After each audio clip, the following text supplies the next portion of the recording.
अगर आपके पास पॉलिसी है और आपको डर है कि आपका कहीं क्लेम रिजेक्ट ना हो जाए, तो आप जानना चाहते हैं ऐसे कौन सी रीजंस है जिसकी वजह से क्लेम रिजेक्ट हो सकता है, तो आप इस वीडियो में बने रहें। पहला रीजन जो सबसे कॉमन है जिसकी वजह से क्लेम्स नहीं मिलते, वो है आपका स्पेसिफिक वेटिंग पीरियड्स या फिर pre existing waiting periods. Basically क्या होता है कि हर पॉलिसी में जब आप पॉलिसी लेते हैं नई, तो उस समय उस पॉलिसी के अंदर आपके कुछ वेटिंग पीरियड्स होते हैं जो कि कई कंपनियों में 2 साल होते हैं, और प्री एग्जिस्टिंग यानी पहले से कोई प्रॉब्लम आपको चल रही है तो उसके लिए 3 से 4 साल का वेटिंग पीरियड होता है। तो अगर आपने नई पॉलिसी ले रखी है तो आप इन वेटिंग पीरियड्स को ज़रूर ध्यान रखें और उसके दौरान उन पर्टिकुलर चीज़ों का क्लेम ना लें, नहीं तो आपका क्लेम ज़रूर रिजेक्ट होगा। सेकेंड रीज़न हो सकता है कि ट्रीटमेंट वो करा रहे हैं आप जो आपकी पॉलिसी में कवर ही नहीं है, जैसे कि ओपीडी या डेंटल।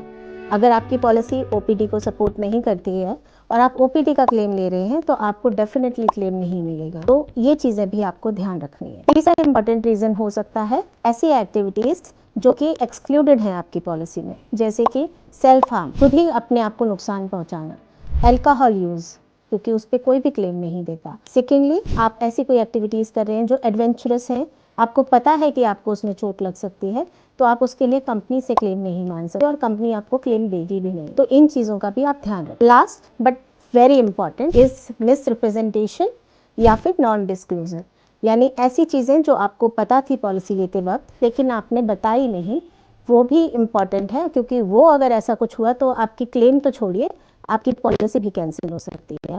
तो ये चारों चीज़ों का आप ध्यान रखिए, आपका क्लेम कभी भी रिजेक्ट नहीं होगा।